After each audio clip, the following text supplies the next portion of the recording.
Merci de choisir la RTG pour vous informer. Bienvenue à tous dans ce journal. À la une de l'actualité de ce soir, le président de la République, le général Mamadi Doumbouya, a été reçu à Abidjan par son homologue Alassane Ouattara. Une rencontre stratégique qui va sans doute permettre à nos États de renforcer davantage les liens d'amitié, de fraternité et de coopération.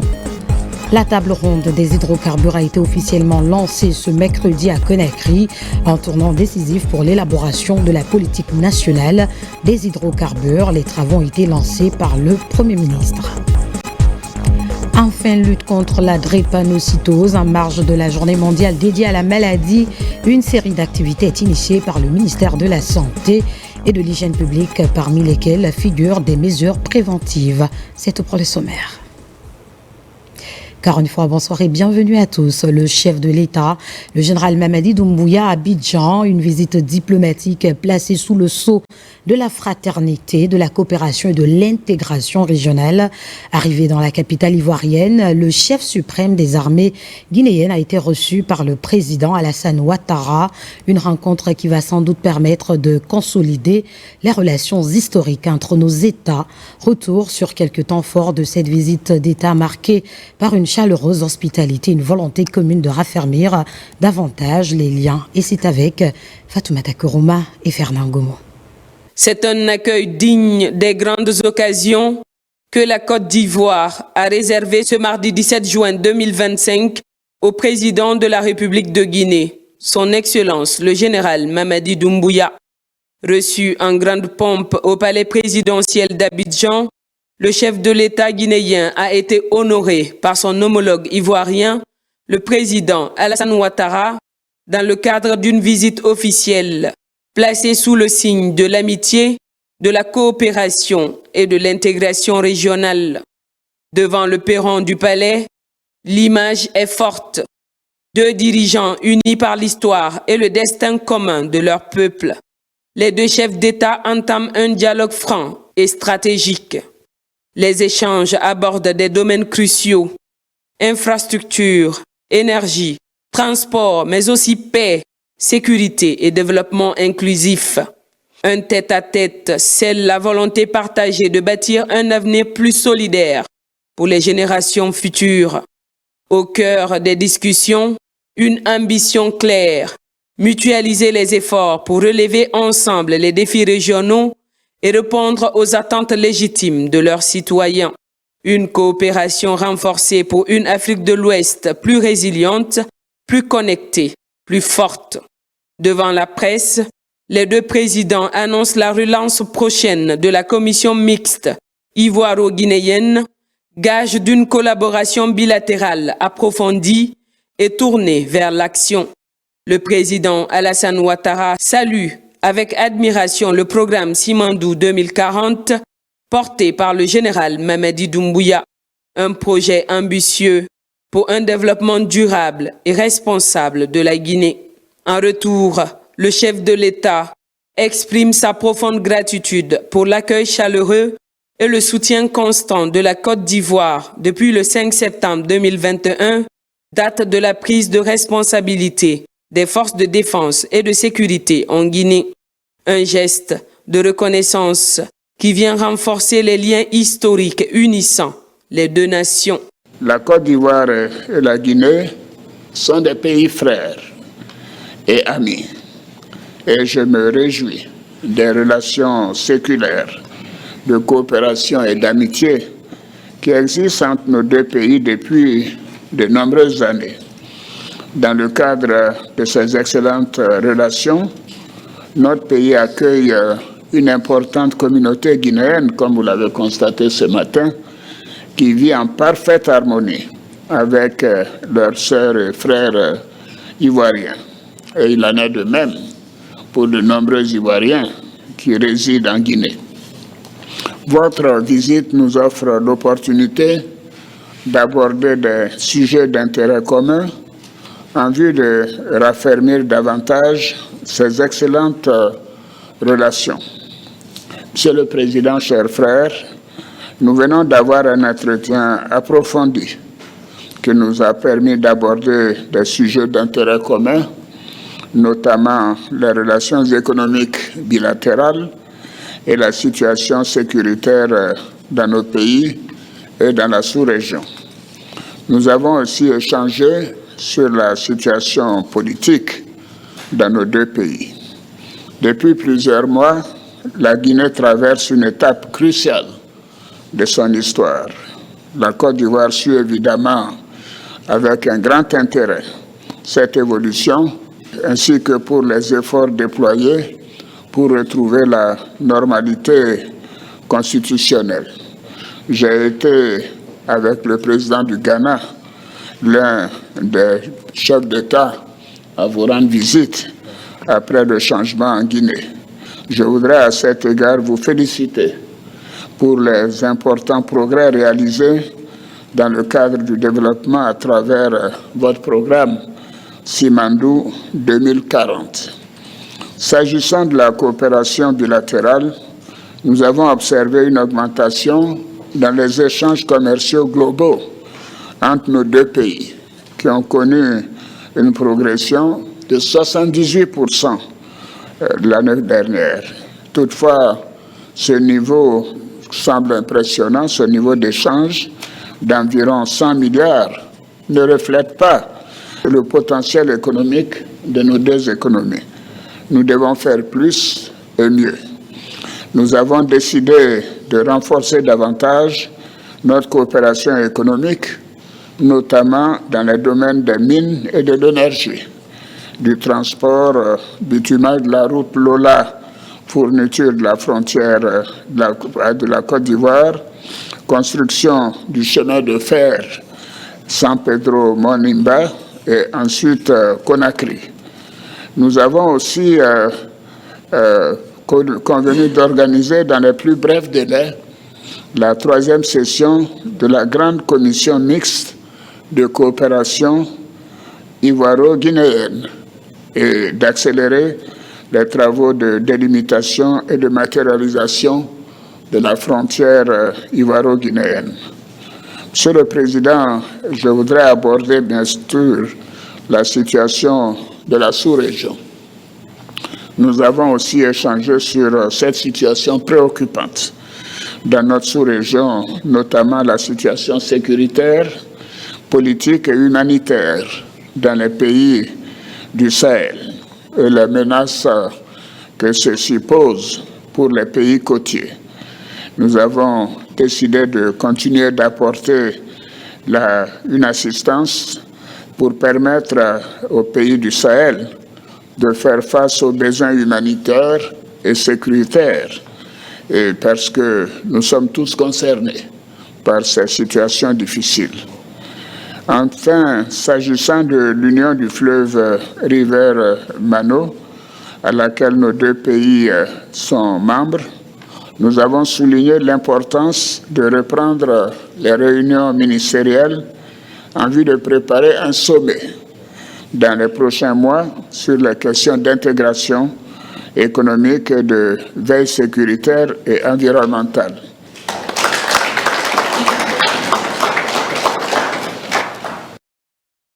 Excellence, Monsieur le Président, c'est un immense honneur pour moi d'effectuer cette visite en terre africaine des Côtes d'Ivoire.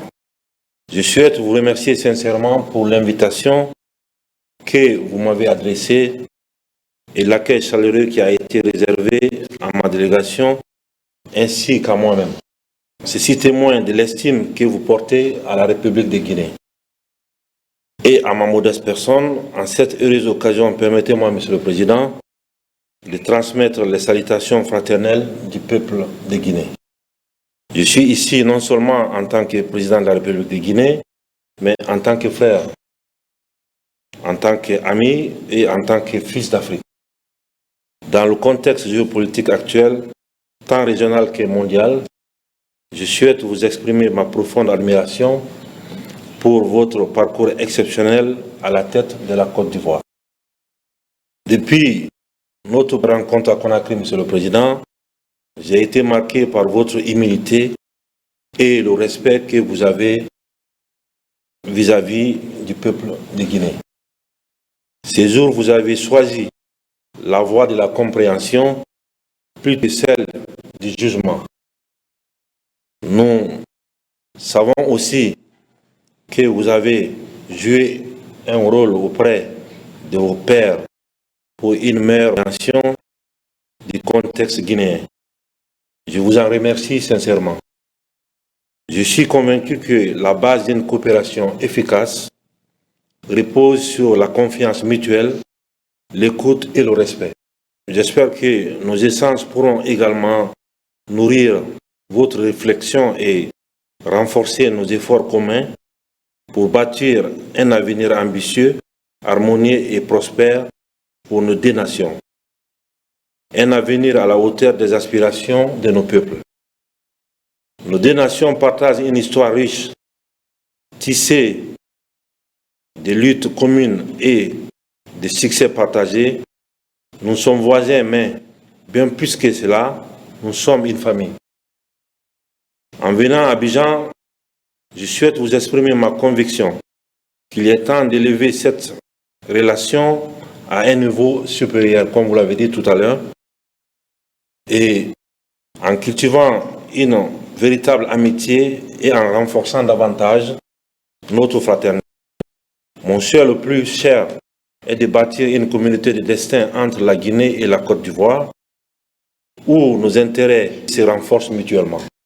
La Guinée, forte de son expérience et savoir-faire dans la gestion de ses ressources minières, de son potentiel hydroélectrique, ces terres fertiles pourraient offrir à la Côte d'Ivoire des opportunités prometteuses pour diversifier ses partenariats économiques et explorer de nouvelles voies de coopération mutuelle.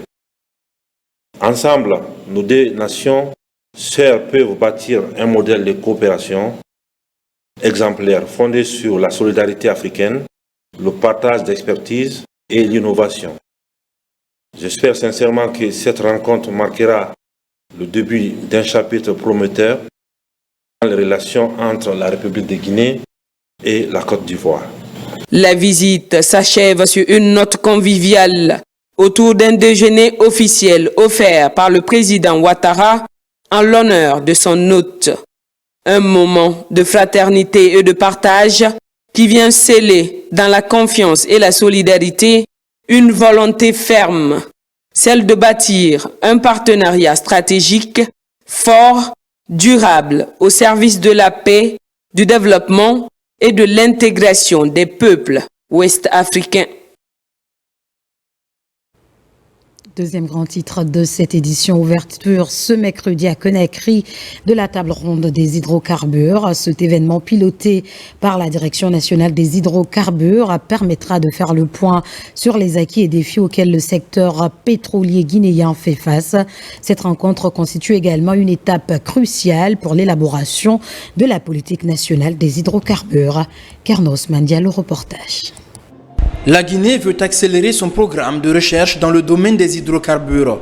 Avec cette table ronde qui regroupe spécialistes locaux et étrangers, des réflexions sont menées pour poser les bases en vue d'engager des actions importantes pour l'exploration et la valorisation de tous les autres segments qui entrent en ligne de compte dans la gestion de l'or noir. Cet événement, cette table ronde des hydrocarbures, n'est pas un événement de plus, mais un point d'inflexion. Un moment pour faire une pause, regarder derrière, interroger nos choix, mais principalement, préparer la suite. Au nom du ministre en charge des hydrocarbures, le ministre des Mines a rappelé l'enjeu de cette table ronde et tout l'optimisme qui anime la Guinée dans la recherche de l'or noir au regard d'indices concrets. Pour rappel, la recherche pétrolière en Guinée a démarré dans les années 70 et n'a enregistré que 3 forages depuis 50 ans. Cela s'explique par une priorisation du secteur minier au détriment du secteur des hydrocarbures et par l'absence d'une stratégie claire pour la mise en valeur des hydrocarbures. À elle seule, la Guinée possède 42 000 km² de sismique 2 dimensions et 16 000 km² de sismique 3D, couvrant le bassin offshore dont la superficie est estimée à 93 000 km². Les conclusions de cette table ronde ouvriront la voie à l'élaboration d'une politique nationale et d'un schéma directeur des hydrocarbures en Guinée.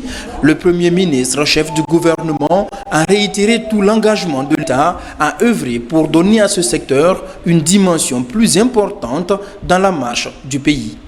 Sous le leadership du général Mamadi Doumbouya, il y a une rupture par rapport à la manière dont on a conçu beaucoup de politiques stratégiques majeures de la Guinée. Grâce à Dieu, nous avons enregistré avec beaucoup de bonheur que des pays proches, frères de la Mauritanie en passant par le Sénégal jusqu'aux confins de la Guinée-Bissau, il a été découvert des nappes de pétrole. Et nous appartenons à la même ère géosismique ou sédimentaire qui permettrait que nous développions nous aussi les forages. Au Sénégal, si ma mémoire est bonne, il y a plus de 300 puits ou de forages. En Guinée, 50 ans, il n'y en a eu que 3. D'où la nécessité d'accélérer le développement des forages pour s'assurer est-ce que oui ou non nous avons de manière satisfaisante des nappes pétrolières dans notre territoire. La table ronde des hydrocarbures va durer 3 jours et sera ponctuée tout au long de panels et de séances de formation de techniciens. Et disons que c'est un appel à la préservation de l'environnement que vient de lancer l'Union nationale des impactés du bassin du Concouré à travers le lancement de la première édition du forum sur les barrages hydroélectriques présidé par le Premier ministre. En plus des membres du gouvernement, la rencontre a mobilisé les partenaires techniques et financiers et les autorités locales.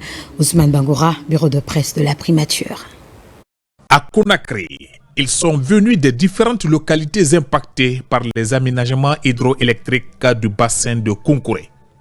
L'objectif, échanger sur les défis liés à l'environnement, aux infrastructures et au développement durable.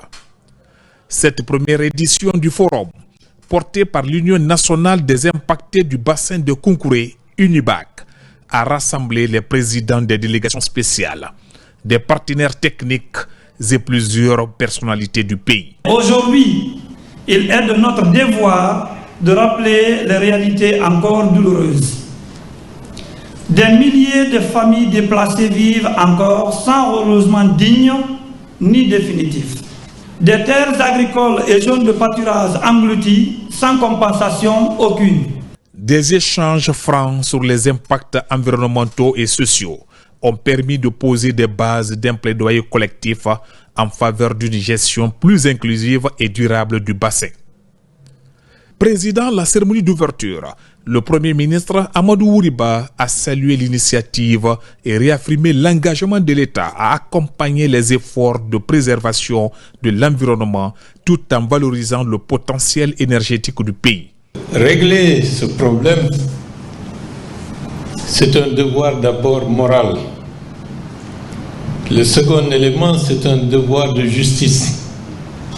Mais le troisième élément qui est non négligeable, ne pas s'occuper des impactés, c'est sacrifier l'avenir de la Guinée.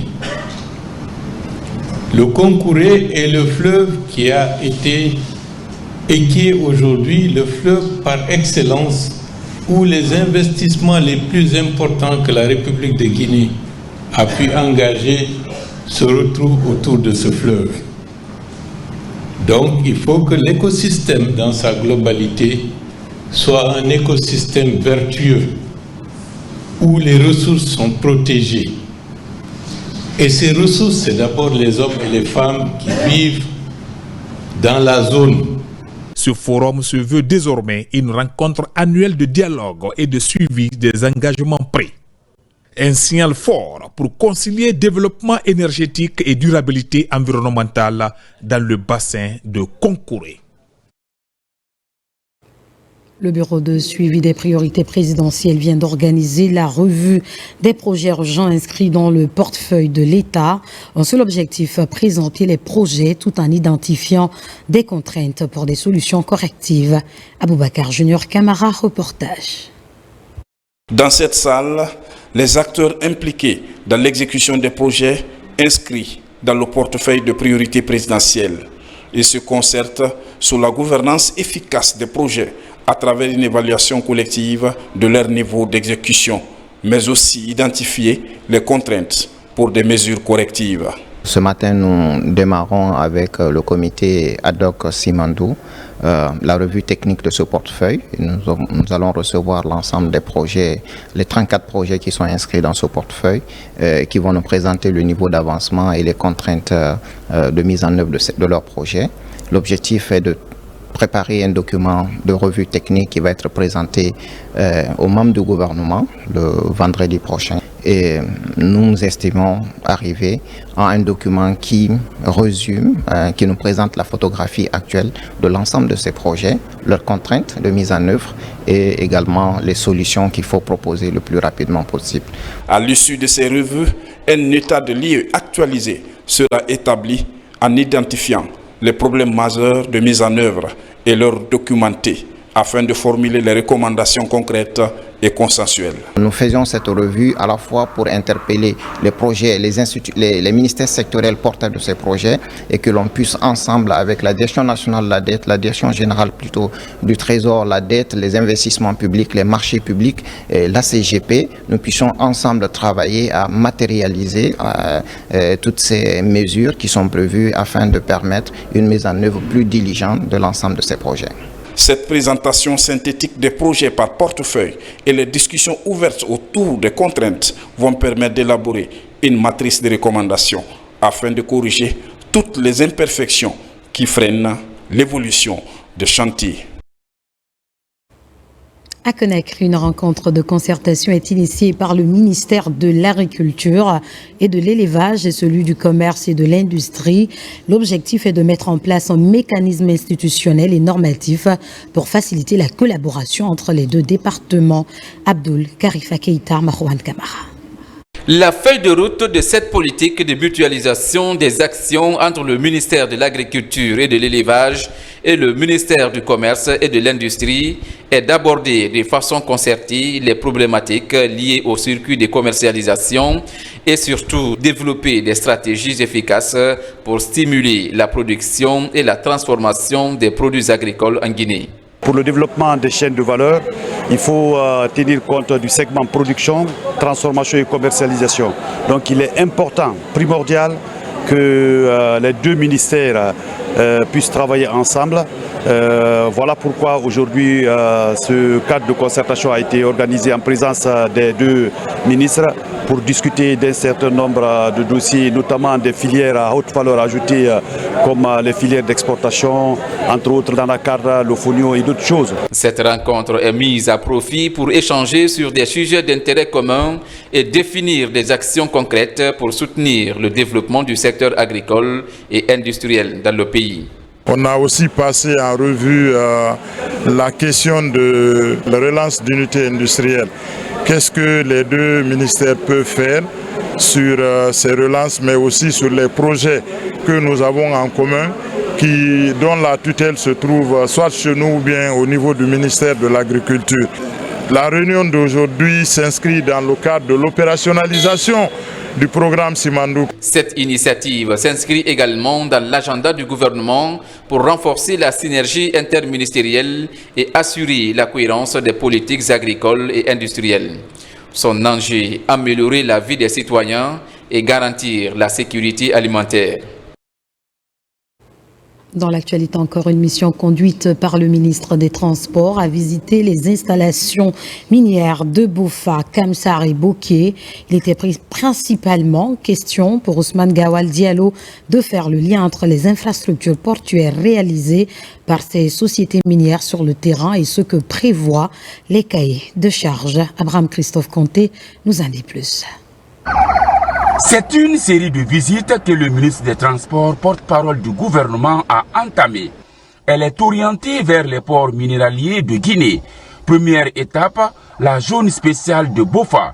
Ici, dans les locaux des installations du groupe Chalco Guinée, le ministre est à pied d'œuvre avec des cadres de son département. Ils viennent tous constater le fonctionnement des ports minéraliers dans la préfecture de Bofa. Il ne s'agit pas de visiter les sites miniers, mais de visiter les infrastructures de transport avec les services du ministère des Transports qui sont concernés. Nous nous rendons sur le territoire pour prendre contact avec ceux qui exploitent le littoral, avec les activités maritimes, mais aussi les chemins de fer, dans le cadre de la réflexion globale du département des transports pour aider à la construction d'une politique plus inclusive et plus mutualisée du développement du secteur des transports. Nous n'avons que 350 km de côtes maritimes. Nous devons les exploiter et les préserver aussi pour d'autres générations. Comme ça, la mission échange avec les cadres de la CBG et visite des installations portières. Il est question de constater également le niveau d'exécution du cahier des charges que le gouvernement a demandé aux exploitants.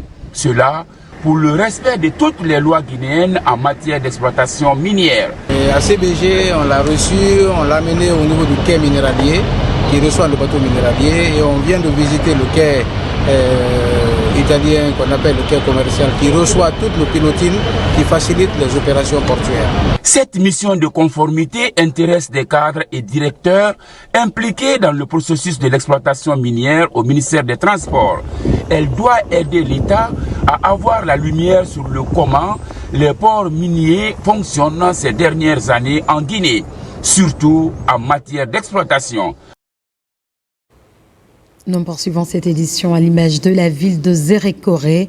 Les opérations d'enrôlement et de délivrance des passeports biométriques ont été lancées à Kankan, un ouf de soulagement pour les populations de la région qui se voyaient contraintes de rejoindre Conakry pour obtenir ce document administratif. Alfessia Gaba, Souleymane Kondé. Kankanabaya, la deuxième plus grande ville du pays, connaît une forte croissance démographique. Avec une population estimée à plus d'1 million d'habitants, depuis ce mercredi matin, un vent de renouveau souffle sur la capitale de la Haute-Guinée. Les opérations d'enrôlement et de délivrance des passeports biométriques se font désormais sur place en toute sécurité. Le lancement officiel a été effectué par le ministre Bachir Diallo. Je suis très content de ces opérations d'enrôlement et de délivrance des passeports biométriques ici à Kankan. On avait trop souffert parce qu'on était obligé de partir jusqu'à Conakry pour avoir un passeport.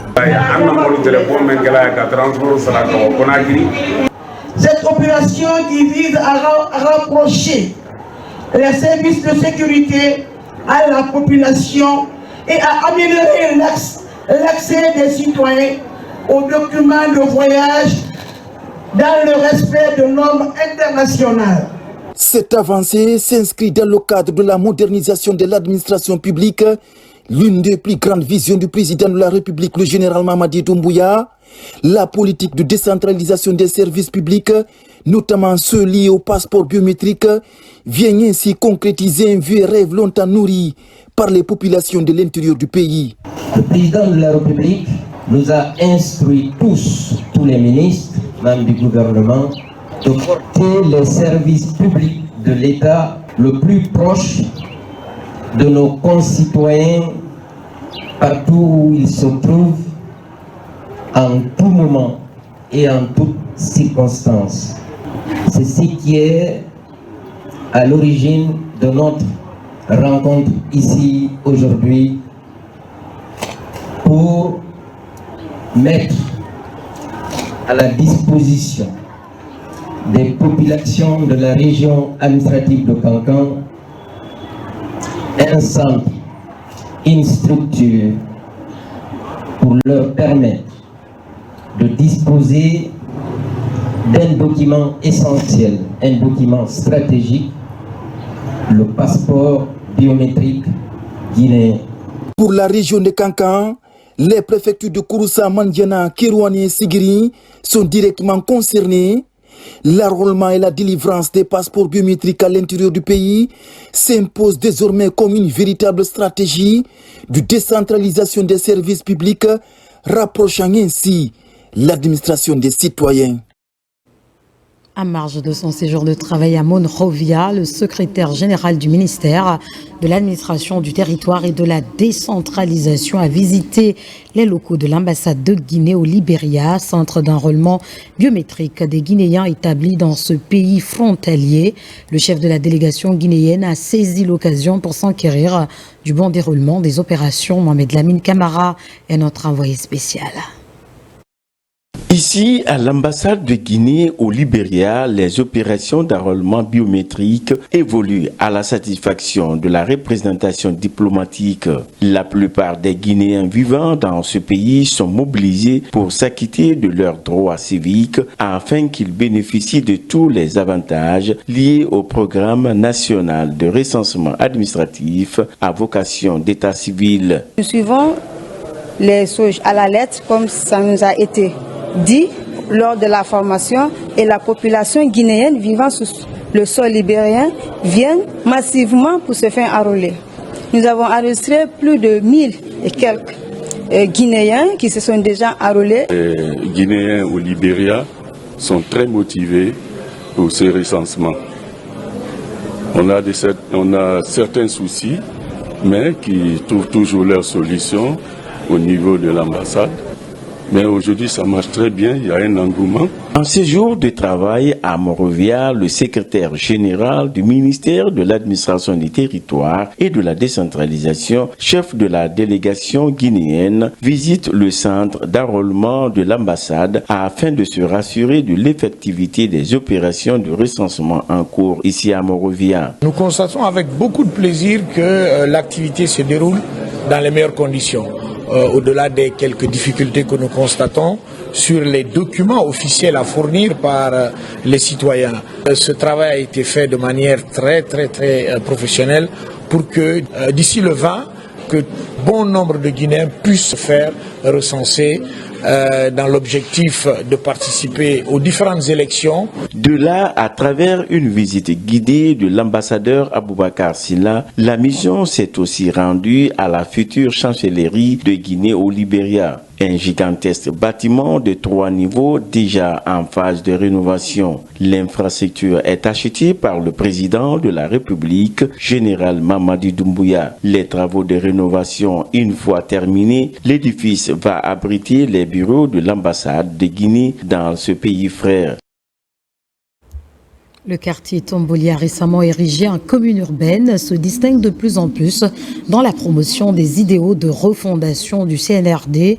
Une série d'activités citoyennes est organisée par les jeunes et soutenue par les autorités locales. On peut entre autres citer le concours Quartier propre et la vulgarisation du PNR avec Aboubakar Diaby. Pour lutter contre l'insalubrité de la capitale Conakry, les initiatives continuent d'être entreprises de façon spécifique. Dans la commune de Tombolia, par exemple, cette compétition quartier propre est organisée pour favoriser l'hygiène publique en cette période de grandes pluies. Simultanément, des sensibilisations sont menées pour encourager les populations dans le cadre du recensement biométrique. 2 actions différentes mais étroitement liées sur la feuille de route du gouvernement de la transition. Le recensement de la population est un acte fondamental pour tout État qui souhaite se développer de manière équitable et efficace. Le recensement nous permet de connaître le nombre exact de la population. Il permet également de connaître l'identité de chaque citoyen dans un État. C'est une série d'activités qui vise à vulgariser l'esprit de civisme et patriotisme pour le développement socio-économique en Guinée. Les enjeux de préservation de l'environnement et la réussite du programme national de recensement administratif à vocation d'état civil PNRAVEC constituent des priorités phares pour les autorités communales de Tombolia. Lancement officiel de la semaine de ratissage vers la 2e ligne droite du recensement. Cette 3e initiative vient aider à clore, à partir de Tombolia, le vaste accompagnement de l'important programme qui aujourd'hui demeure une de nos priorités depuis le sommet de l'État jusque dans les derniers carrés du découpage territorial de la Guinée. Par cette rencontre, les avantages de cet outil stratégique qui est le PNRAVEC sont largement divulgués. Il s'agit entre autres de l'obtention des données fiables sur la population pour mieux planifier la politique publique. Dans le même registre, à Manéa, des jeunes renforcent davantage leur appui au programme national de recensement administratif à vocation d'état civil. D'ailleurs, un mouvement dénommé Doumbouya Fait a vu jour. Sa mission, faciliter l'obtention des données fiables sur la population conformément aux idéaux des autorités de la transition. Aboubacar Diaby, reportage. Dans la nouvelle commune de Manéa, les initiatives citoyennes se concrétisent pour accompagner le recensement biométrique. Les jeunes de cette contrée sont à pied d'œuvre pour sensibiliser leurs concitoyens à se faire recenser. Ici, le mouvement Doumbouya Fait Manéa Lagnife Nara est lancé dans cette dynamique pour fournir des informations précises sur la population guinéenne. Nous affirmons que le programme national de recensement à vocation d'état civil a été un réel succès à Manéa. Nous nous réjouissons pleinement de cette initiative qui vise à doter la population guinéenne d'un statut de citoyen libre. Pour marquer sa présence sur le terrain, cette plateforme, qui regroupe essentiellement les jeunes de Manéa, soutient les acquis du CNRD pour le développement socio-économique en Guinée. Le Moudouf entend jouer sa partition pour rendre effectif le programme national de recensement administratif à vocation d'état civil PNRAVEC. Il faut aussi saluer l'initiative des membres du Moudouf. L'invite que je peux faire à la population, c'est d'aller se faire recenser. Parce que c'est un des éléments auxquels le président de la République, le général Mamadi Doumbouya, tient. C'est inscrit dans ses priorités. Par cette rencontre, les mécanismes d'obtention des documents exigés pour le recensement sont largement expliqués aux participants. Une tribune d'échange d'idées pour faciliter le travail des agents recenseurs pour une meilleure planification de la politique publique à travers des données fiables de la démographie du pays. Dans le volet santé, à marge de la célébration de la journée mondiale de lutte contre la drépanocytose, une série d'activités est initiée par le ministère de la Santé et de l'Hygiène publique. Il s'agit entre autres de la formation des médecins et le don volontaire de sang couplé avec la sensibilisation sur la prévention de la maladie. Le point avec Adiatou Bari. La drépanocytose et l'hémophilie sont toutes deux des pathologies chroniques du sang. Elles émergent de plus en plus en Guinée. Cependant, leur diagnostic et prise en charge sont quelquefois mal faits. Les professionnels de santé sont directement concernés par cette réalité. Un renforcement de capacité à leur intention est organisé pour apprendre de nouvelles notions. C'est de se renforcer en capacité pour la prise en charge des patients. Et ceux qui se verront dépassés aussi par les événements, c'est d'avoir aussi l'aptitude de référer les patients au bon moment. Parce que c'est des pathologies, si elles sont connues tôt et prises en charge correctement, les patients ont un meilleur avenir. Mais si cette prise en charge correcte n'est pas faite, cela peut être responsable de complications et parfois invalidantes. Et aux autorités de mettre en place des mécanismes qui donneront des meilleurs soins à ces patients. Avant de célébrer les mariages dans nos familles, vraiment il faut passer un test de sang dans les familles pour prévenir ou du moins réduire la survenue de cette maladie parce qu'elle est héréditaire. La session de formation regroupe des médecins des structures privées et des étudiants en médecine. L'initiative est de leur impliquer davantage dans la lutte contre la drépanocytose.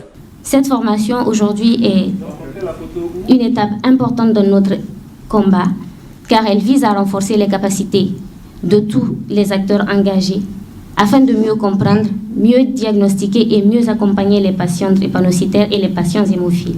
Ce renforcement de capacité des professionnels de santé fait partie de la célébration de la Journée mondiale de lutte contre la drépanocytose.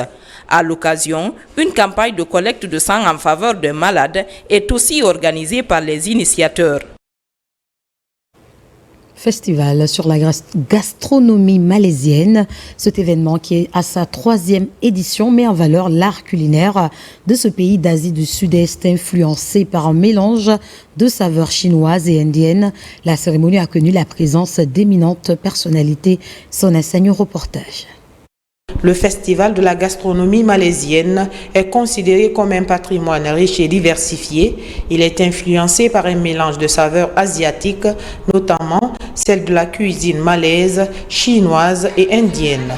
Il est constitué d'un mélange d'ingrédients frais, d'épices aromatiques et de techniques de cuisson variées. Et cette année, la particularité de cette 3e édition va de pair avec la présidence de la Malaisie à la tête de l'ANAS, l'Association des Nations d'Asie du Sud-Est, depuis le 1er janvier 2025. This is part of our promotion to create awareness. C'est une occasion pour nous, en tant qu'ambassadeur de Malaisie en Guinée ici, de faire connaître aux experts présents en Guinée, mais aussi à nos frères guinéens, l'art culinaire malaisien. L'objectif, c'est réellement de créer de la connexion, faire la promotion de la Malaisie en tant que pays, mais aussi de l'art culinaire. À travers ce festival, la cuisine malaisienne dévoile tous ses secrets en mettant en valeur son identité culinaire. Des moments forts sont aussi organisés pour goûter aux plats exceptionnels comme le nasi lemak, le taï tarik. Ce festival propose également des activités de démonstration culinaire des chefs cuisiniers. Aujourd'hui, on a fait une démonstration d'un plat de la street food malaisienne très simple. C'est le kwar chek tau. C'est fait à base de crevettes, de soja, de nouilles, d'ail, de piment et de garlic. Alors ce qui est important dans cette culture-là, c'est qu'elle est simple et adaptable. Vous avez vu, en 5 minutes de démonstration, 2 personnes ont pu reproduire le même plat. C'est vraiment impressionnant de prendre part à ce genre d'événement parce que là, on a l'opportunité d'en savoir davantage sur non seulement le pays, l'art culinaire, le goût, les différents mets qui ont été proposés. À Conakry, ce rendez-vous culinaire célèbre non seulement la créativité, mais aussi l'excellence de la cuisine malaisienne. À travers cette rencontre dédiée à l'art du service et à la table, les autorités malaisiennes et guinéennes entendent à nouveau resserrer les liens d'amitié et de coopération entre les 2 pays. À présent, cet élément qui vient de nous parvenir à Abidjan, le chef de l'État a reçu ce mercredi, la communauté guinéenne établie en Côte d'Ivoire. À travers leurs représentants, nos compatriotes ont exprimé leur reconnaissance au général Mamadi Doumbouya pour les nombreuses actions en leur faveur, y compris les réformes entamées au pays. Omar Barry, compte rendu.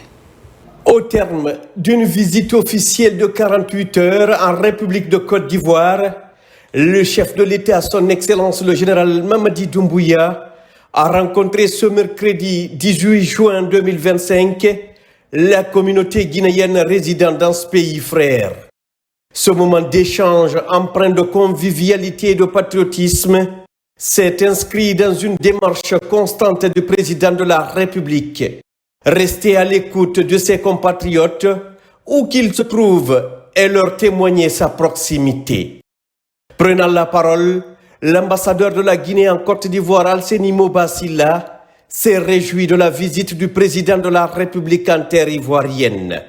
Il a également mis à profit cette rencontre pour se féliciter de l'excellence des relations entre la Guinée et la Côte d'Ivoire, 2 pays liés par l'histoire, la géographie et des liens humains très profonds. La communauté guinéenne de Côte d'Ivoire retient que c'est grâce à vous que nos concitoyens n'est plus obligés d'aller jusqu'à Conakry pour se doter d'un passeport. C'est vous qui avez dit que quand un citoyen de la diaspora est atteint, c'est les 13 millions de Guinéens qui sont atteints. Vous avez mis la diaspora très haut.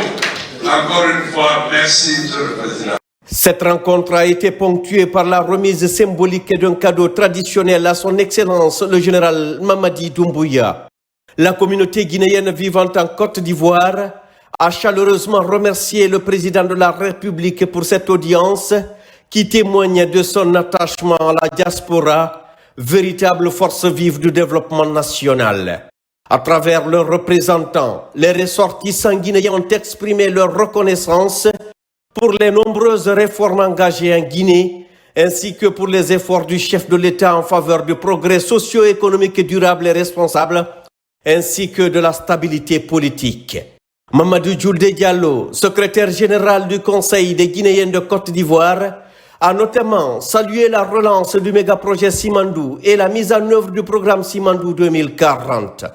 En réaffirmant leur soutien indéfectible aux idéaux du CNRD, ils ont exprimé leur volonté de contribuer activement à la dynamique enclenchée par le gouvernement sous le magistère de son Excellence, le général Mamadi Doumbouya. C'est avec joie et allégresse que notre peuple établi dans ce pays vous accueille et vous exprime tous sa reconnaissance pour tout ce qui est fait et est en train d'être fait sous votre leadership pour redonner aux Guinéens leur dignité. Les citoyens établis à l'étranger suivent avec admiration, mais aussi avec fierté, tous les changements positifs intervenus depuis le 5 septembre 2021.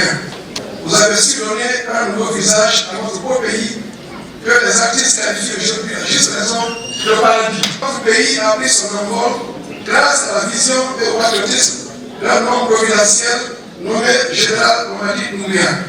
Excellence, Monsieur le Président de la République, votre volonté de donner à la diaspora toute sa place au sein de la Guinée nouvelle n'est plus à démontrer. Car à chaque fois qu'un Guinéen est en difficulté, quelque part à travers le monde, les mesures sont aussitôt prises sous votre propre conduite pour qu'il puisse être réparti dignement. En retour, le ministre des Affaires étrangères, de l'intégration africaine et des Guinéens établis à l'étranger, Dr Maurice Sanda Kouyaté, au nom de Monsieur le Président de la République, a salué la contribution de ses compatriotes à l'image de marque de la Guinée à l'étranger et les a encouragés à continuer d'être des ambassadeurs de la paix, de l'unité et du travail bien fait.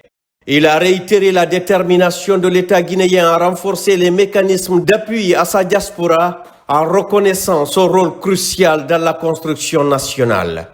Toujours au nom du chef de l'État, le ministre Maurice Sanda Kouyaté a remercié la communauté guinéenne pour l'accueil fraternel et très chaleureux qui a été réservé au couple présidentiel de son arrivée à Abidjan le mardi 17 juin 2025.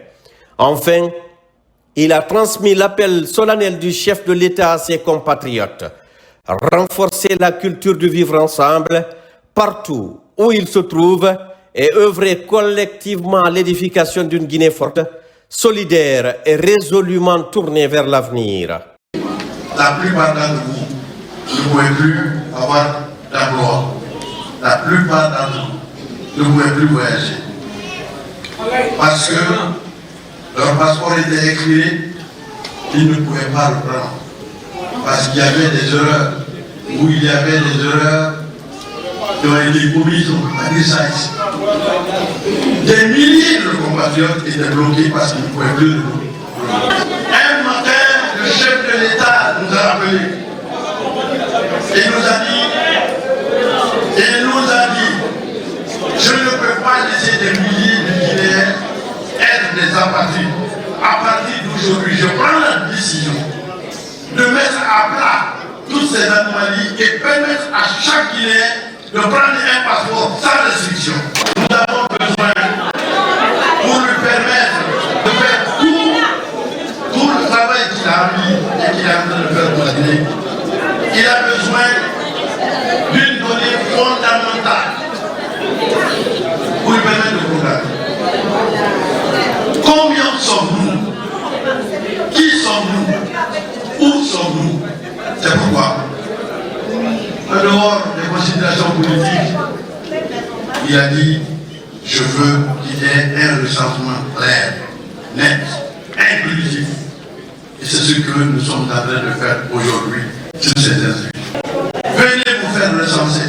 Je vous prie d'accepter les félicitations, l'admiration et les bénédictions du chef de l'État pour la nation entière et particulièrement pour la diaspora guinéenne. Cette rencontre hautement symbolique vient clore une visite officielle marquée par la consolidation des liens bilatéraux entre la Guinée et la Côte d'Ivoire, mais aussi par une volonté renouvelée de faire de la diaspora guinéenne un acteur central de la transformation du pays. C'est la fin de ce journal. Merci de votre fidélité à la RTG. Nos programmes se poursuivent sur nos antennes. Guinée, notre paradis, terre de richesse, d'opportunités et d'innovation. Bonsoir.